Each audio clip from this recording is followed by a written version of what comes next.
Hello, welcome to my channel. I'm Tiffany, retired librarian turned homeschool mom. And in this video, we're going to be looking at the third and last book in Sharon Shinn's basically Safekeepers trilogy. So this is A Dream Maker's Magic. Now this is slightly darker than the other two. So in this tale, you have a young girl by the name of Kellen. And essentially what happens is her mother is convinced that she's a boy. She's convinced that she gave birth to a boy and that something happened that eventually Kel is going to turn into a boy. And so she treats her like a boy. And her father eventually can't stand this, and mom's crazy and something's wrong. Mom's not quite crazy, but we'll get there. And so he essentially leaves. They get in a huge fight and he leaves. Eventually, a new teacher comes to town, runs into Kellen, and essentially decides, like, you need to be in school. He talks to the elders because the mother doesn't want Kellen to go to school because in her mind she needs her son to help around the house and help take care of things and be the man of the house, despite the fact that, again, this is a girl. And the entire village knows that Kellen is female. But eventually the elders and the town force the mother to send Kellen to school. So Kellen comes to school. Turns out she's very smart, but she doesn't really fit in anywhere. The boys don't necessarily want to hang out with her because she's a girl, and the girls think she's weird because she dresses in boys' clothes. And she looks more like a boy, and she has her hair cut short and things like that. So, and she's a bit of an outcast, and they're bullied a little bit. She also meets a young boy who has a bad leg, and his name is Griffin. And they become very, very close friends. Griffin is very, very smart. He lives with his uncle. His parents are dead. But of course, Kel finds out his uncle hates him and has beaten him before. Eventually, Kellen is approached by a girl in the school and is like, I need a tutoring in math, and I know that Griffin helps you. Can you get him to help me too? And she does, and they end up going to the home of this young girl. They're probably one of the wealthier people in this very small, isolated village. So they run just a little carriage shop, and they do deliveries and kind of things. And the family is very, very nice. So Kellen comes with him because, of course, he can't really go. She sends one of her brothers with the carriage, with a wagon to help them. And so Kellen comes and helps out. Basically, they run a tavern and a carriage stop-like thing. So she helps around working as a waitress, and this is the only time she really gets to be a girl. And she does start her menstrual cycle here, and is able to, the mother of the girl helps her. And it's like, I'm glad you are here. I can help you with this. You're a female. This is what happens to girls, because obviously her mother still thinks she's a boy. Her mother is also, even though she's getting money from the father, she starts taking on boarders. So at this time, Kellen is spending most of the time sleeping in the kitchen. Eventually one day, Griffin doesn't come to school, and they'd asked the truth teller to bring the dream maker there. And the dream maker shows up one day, and Kellen goes looking for Griffin and cannot find him, is looking. Where is he? And eventually, I think he's pulled himself near her back door. His uncle's beaten him partially to death. But he is still alive. She's able to get one of the people who was staying with them to, he was a vet, he handled animals, to help Griffin. And eventually, her mother's not particularly happy that he's staying there. It's like he has to go. She's like, he was beaten almost to death. Give him a little bit of time to recover, and I will find for a place to go. So she eventually goes to the people they had been working for, kind of loosely tells them what happened, and that Griffin needs a place to stay. So they can clear out one of the storage rooms. And it's like, he can keep the books. He's really very, very smart. So that's what happens. And Griffin comes to them, and he's staying there. And Kellen is continuing to work there. Her mother actually hires out somebody to help with the boarders. So, and now one other thing I forgot to mention. Previously, a doctor, because they don't really have healers here, they do have doctors. He had come through town and he had given some ointments and taught Kellen to do some massages on Griffin's bad leg, to help him. And of course, all that's gone because they've had to reset the leg. But this guy shows up back again in the later books. Or not the later books, the later part of the story. So Griffin is working there, and all of a sudden they start noticing something, that people's dreams are coming true when they're near Griffin. And they find out that the previous dream maker had felt the magic leave her. And now they realize that Griffin is the new dream maker, which is kind of unusual because he's male. But of course he's had great suffering in his life. He's also very young. Normally it's older, middle-aged women who have suffered greatly and who become the dream maker, but now it's Griffin. So he's eventually taken off to the capital city. Now normally the dream makers would travel, but obviously Griffin cannot. So he's put up in the capital city. And eventually Kellen is convinced by a truth teller to leave town. It's like, what's keeping you here?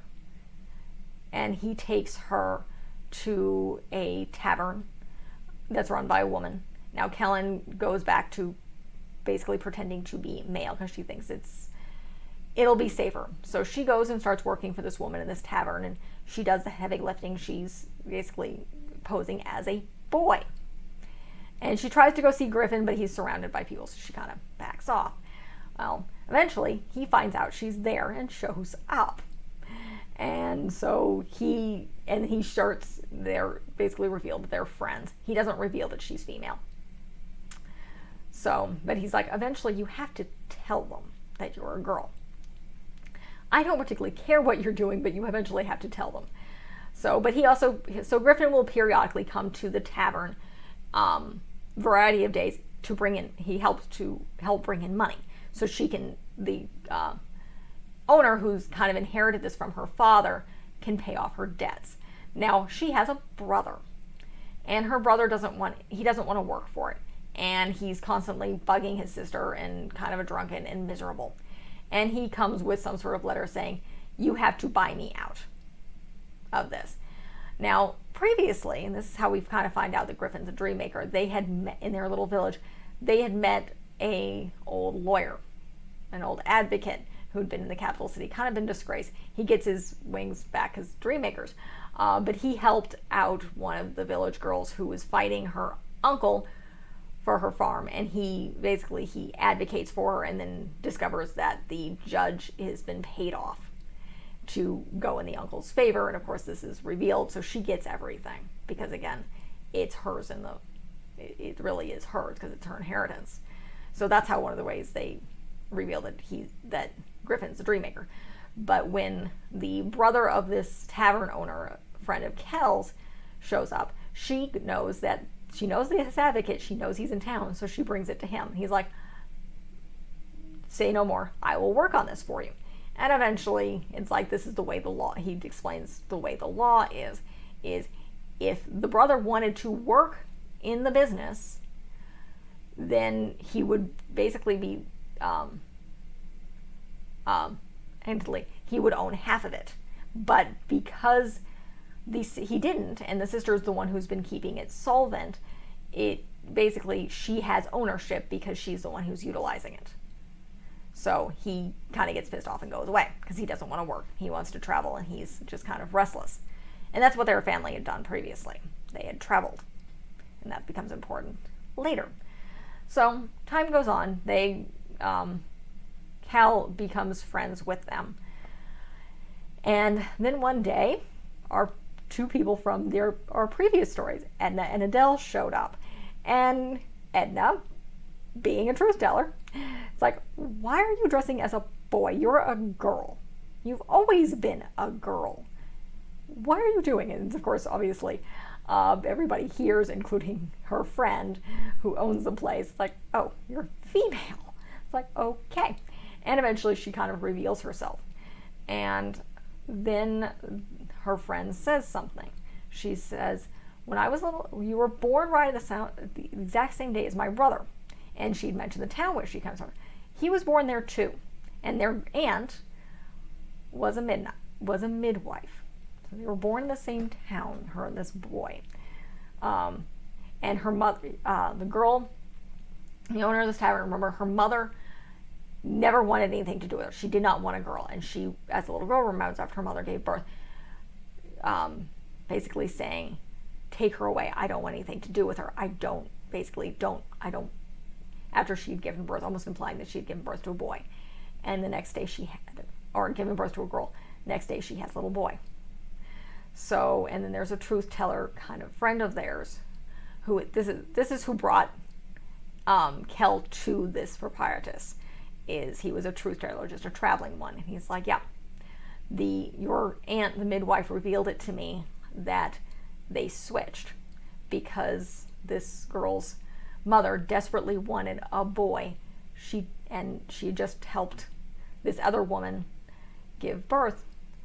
She switched the babies. So this proprietress and Kel are sisters. And the boy is actually the boy that Kel's supposed mother had given birth to when she was right. She had given birth to a boy. Now previously, Kel had found out that her father had died and he'd become kind of prosperous, and he left money to them because he never remarried. So she decides to give that money to him. It's like, you have this money, I don't want it. You can do it to travel, and you can go, and you have a mother.